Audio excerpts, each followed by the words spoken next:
Good afternoon, everybody. As we promised, we have deer processing this weekend. And as you can see before you, all the tools are ready. We got tables, we got hands and bodies to cut everything up.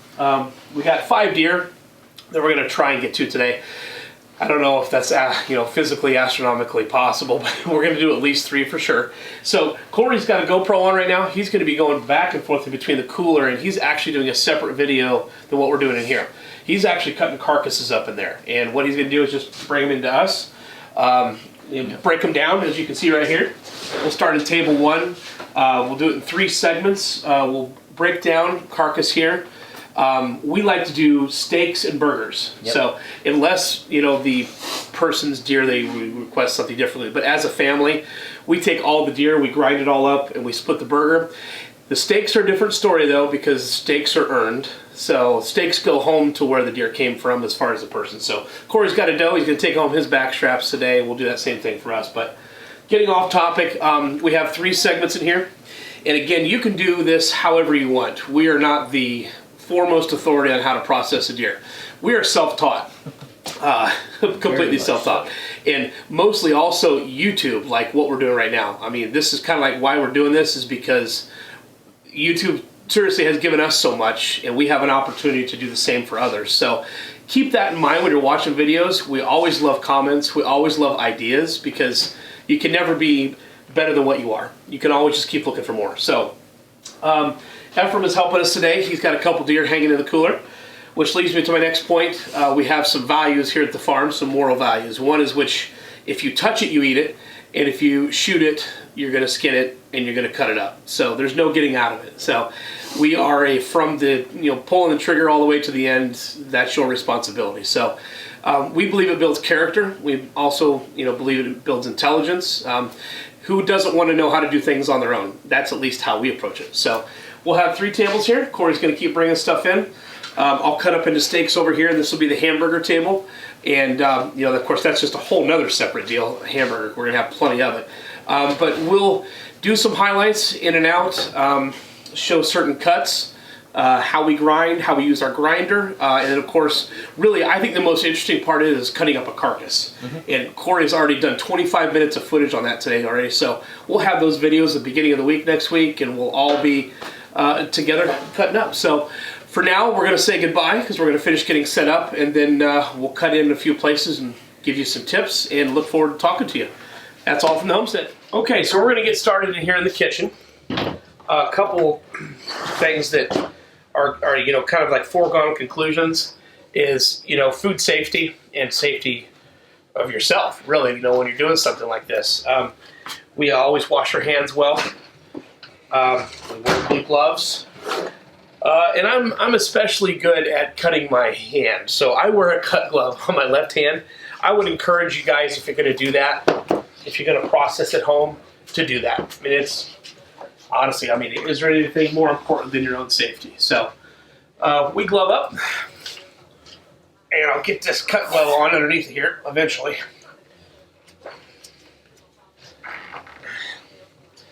All right, so like I mentioned before, Corey's going to start bringing in segments of the deer at a time. So right now we got the front legs.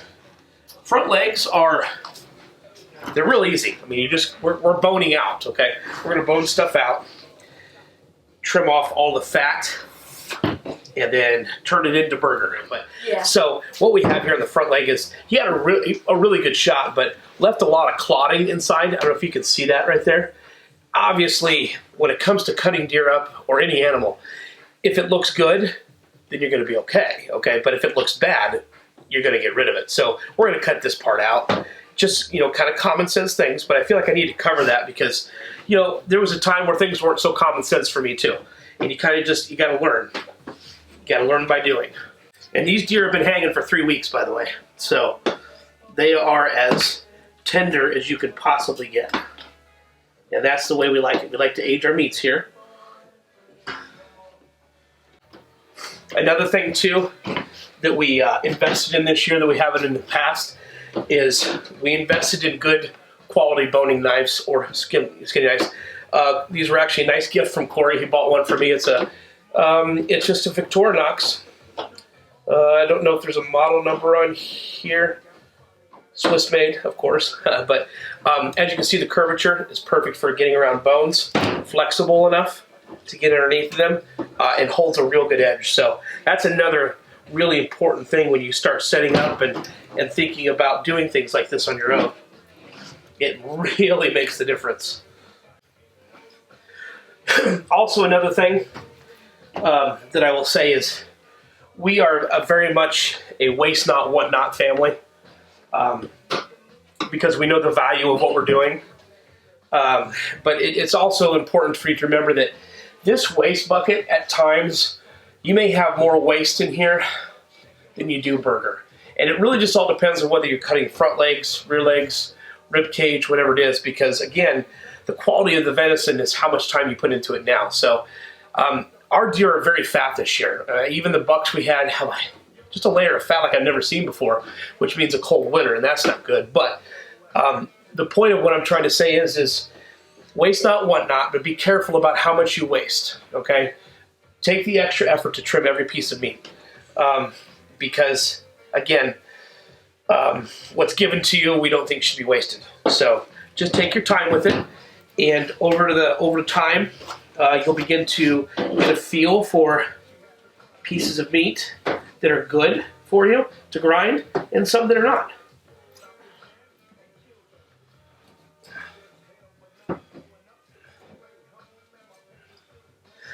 There was a number of years when the kids were a lot younger and I didn't get quite as much chance to hunt as I liked.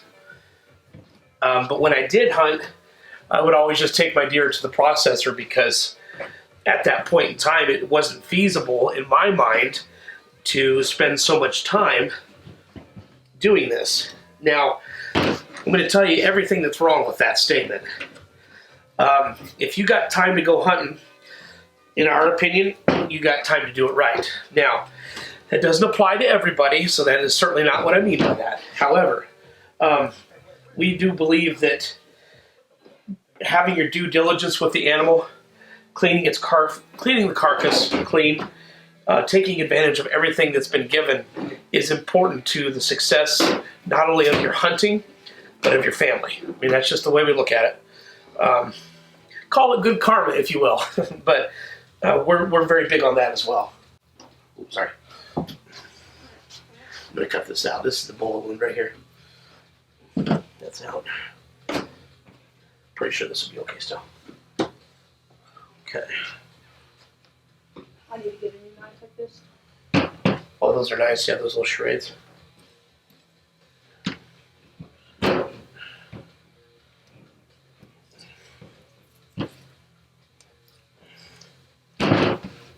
The other point to my statement there was we by no means are advocating that you should never take your deer to a processor, that we're saying you have to do it on your own. This is just our homestead. This is what we do. We want to share that. But I do also feel that sometimes when you take your animals to the processor, whether that be pigs, whether it be cattle, whatever it is, I don't know if I trust someone having the same amount of respect for my animal as I do, if that makes sense. Get as much back as you really want. Yeah, I mean, sometimes you just wonder if you're going to get the same amount back. So it's another reason why we do this. Along with, this is family time for us. We get to sit down, we get to do this together, and we work together as a team. So that's just as important, I think. So gruesome as it may look, here's the finished product of one front leg. So I have bowed all this out underneath the scapula and on the other side. I've taken out the calf muscle here, which ends up again being burger. So that goes in our waste bin, which will eventually be returned to nature. We take it out there, we bury it, we put it back in. So that's leg one. We're just going to move on to the next one. And you guys couldn't see that maybe on camera, but I just ran the knife across my thumb. Thank goodness I had the cut glove. What are we, like 20 minutes into it? Boy, I tell you. I get a little bit silly with the knife. And that's something you don't want to do. You want to take your time with this. and be patient.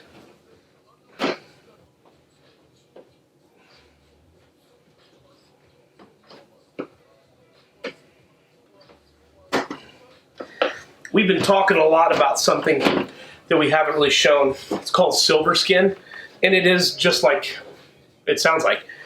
So it's the layer of membrane on the outside of the meat, okay? It's tough, and it has a nasty taste when it's cooked. So it's just part of venison, it's part of life. So make every effort to get that off your meat. That's where, again, this nice knife comes in handy. This tip right here, you can really get underneath the things and get it away from it. So that's what Ephraim's working so hard on here too. I prep things for him over here, and then he finishes up over there.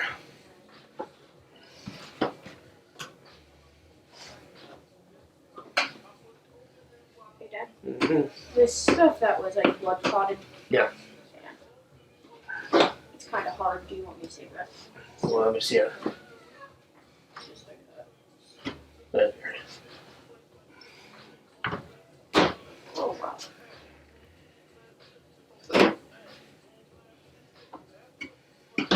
Jeez. Look at this. What's this part? That's the calf muscle. Just cut it into chunks. It's so tender that I pulled it apart. Oh, really? Yeah. Yeah. See, and that's just a calf muscle, so you can imagine how tough that is on a regular basis. That's what it means to Man, I'm age your meats. peeling the silver skin. Yeah. There you go. Excellent. So It's a thick piece of silver skin that aging it makes it way easier to peel off. So let's talk a little bit about aging. Again, some of you viewers may understand, some of you may not. So we're going to just take a minute because we do have all day. So we're just going to take a few minutes. We never used to have the ability to age our meats. It's been a real blessing. We have a cooler out there, which again, you probably watched my introductory CoolBot video from a couple days ago. But we never used to age it. And let me just tell you, there is absolutely nothing in this world aside from, I've had elk and I've had antelope, and those are pretty good, but nothing to me tastes better than aged venison. And this has been hanging for 3 weeks now. You don't really want to go any longer than that because you start getting a little mushy after that, because hanging is just an aging process where the lactic acid breaks down all the sinews and muscles inside of it. So what would normally be rough cuts, right, from like tough meats, they tenderize. It just hangs and tenderizes. So, got to keep the dogs back when you're in here too. Oh, you get back. Come on. So, aging is just a process of hanging your animal. You've got to make sure you are below anywhere between 40 and 37 degrees. I like to ride at 35 because, you know, any more than that, and you have bacteria growth in your meat, and that's sick. Period. End of story. It is sickness for you, and it's not a good road. Okay, so again, another front quarter here. You will see there's a little bit left on the meat, on the bone. Those are gristle and sinew areas, so I feel good about this. Okay. Yep. Forward. Oh, yeah? Yeah, check that out. So Ephraim's over here cutting up, and got a bullet fragment. So again, that's something that you don't often see. Used an H&R 44. Yeah, that was an H&R 44 he used, so that's a little piece right there. Nothing hurts worse than biting into one of those, let me just tell you. So once we're done editing this video, you'll understand how this all come together.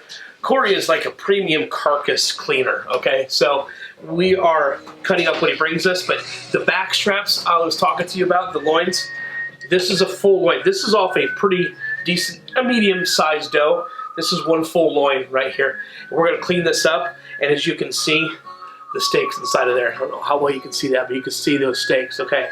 Here's a piece that Ephraim has cleaned up already. And this is just a premium cut right here. You see these little loin chops, little medallions? We'll cut these about an inch and a half into little medallions, and they're just... Butterfly. Yeah, they're Here, I'll just do it real quick. absolutely beautiful. Okay. So, again, another thing with these is you have a silver skin on here, on this one side. I'm about to show you how to get that off of there. It's really not hard. I can tell you this much, I spent a lot of years fighting with it until this year when we finally bought a capable set of knives it's the easiest thing, okay? So with these loins, you want to just square them up, trim them up a little bit. Make sure you don't have any silver skin or fat on these guys, because you don't want it ruining the real quality of this meat. This is steaks, actually. Steaks there? Okay. That was bad butterfly. Oh, yeah. There you go. And you do this, right? Nope, watch. So, Ephraim does a fantastic job at listening and following instructions. And so what I'm going to do on the camera here real quick is show him, just a reminder again for him and to show you, butterflies. Those cuts you get in the store, they're so simple. So decide what your thickness is going to be all together in your first cut, okay? You're going to go 3/4 of the way through, just to the bottom. Go the same distance for your other side, clean cut through. What you have in the end, peel it open, just like that, flatten it out, butterflies, just like that, okay? It's good looking meat, man. Yep. Here's the rest of it for you. This is just normal steak then? Yep. Okay. All right, so I'm going to get to work on mine. Here's the silver skin. As you can see, quite annoying. Covers the whole side of it. So. You took mine. Oh, did I? That one. Oh, sorry. Okay, so. Just very tip of your blade right here. You're going to peel this up so you can see the silver skin, just like you're, really almost like you're doing surgery on it, okay? You're going to get your knife blade underneath that silver skin. Move to the edge of the table where you can get your hands on it, underneath. Press down on the meat, get down here with your knife. You can see when you're going all the way through. Keep pressing on it, because the pressure is what allows you to cut that silver skin right off. And here you go.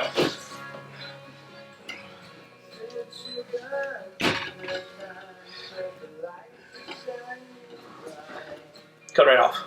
Okay. Now there is some more on here still, as you can see.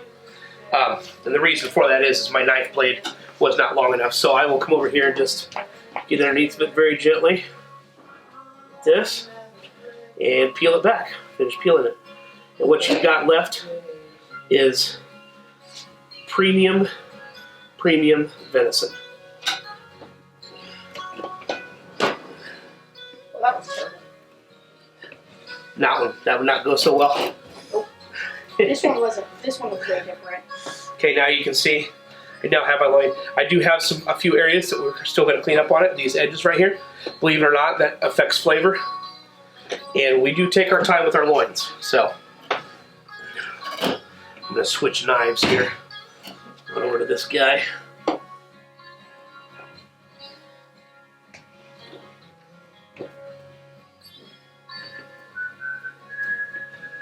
There we are.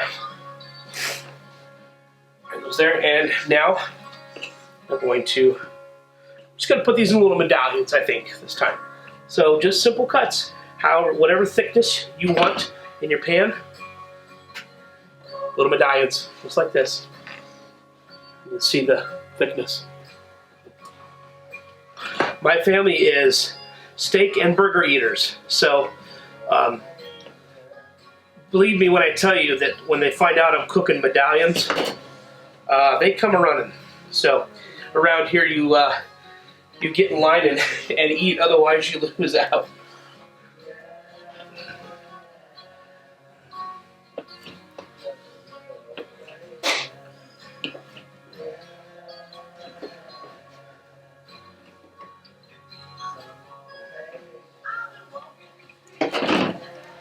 Here we are. Just nice medallions. This one had a big membrane. I see that. There's another thing too about, let me see that cut effort. I want to show on camera real quick. Yeah. So the back strap is actually connected to the rib cage muscle as well, and sometimes you can get them mixed up. Hold on, let me switch it. Oh, sorry. That's okay. I know this doesn't maybe make much sense on camera, but this is part of the rib cage muscle. You can tell by the muscling and the edges of it. Sometimes it gets mixed up in there. You want to remove that from your medallions, and you want to check it and see if you can still use it for burger, which this is just full of silver skin, so there's not much we can do about that. Okay, on to the next one. As you can tell, I had cut my loin in half because it was unmanageable. So we're not doing butterflies then? You can do butterflies if you want. I'm not going to because I don't want. Yeah, that's fine. I always mess them up.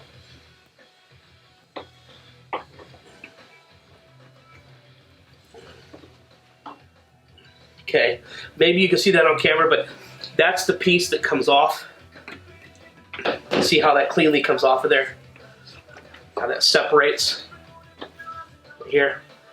This is part of the muscle structure on the rib cage, which isn't bad. As a matter of fact, this piece is pretty decent. I'll cut this up for burger. But when you can separate it from your loins, this tip right here, if you can imagine a deer hanging like this point right here is right inside of the back hip pocket. Okay, you'll see it more when they bring the rear legs up. But you start right here, and you cut, and you peel down. You'll see that in the video that Corey's doing out there. I feel like I got a lot more fat off in this, or did you put a bunch of chunks in the fat? Do what? I put some chunks in there. Yeah. If you want to hit this, see how that looks. That could go to burger. Okay, silver skin attempt number 2. I feel like I'm going to do a little bit better this time because I'm going to use my Swiss knife here. The old Victorinox. A little more flexible. Again, keep pressure even. Keep your knife level. Make sure you go all the way through.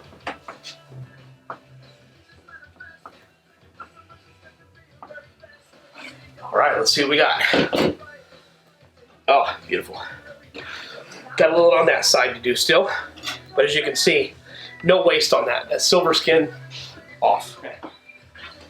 All right, so here's just a little snapshot. You can see front legs, medallions. I mean, these are just beautiful.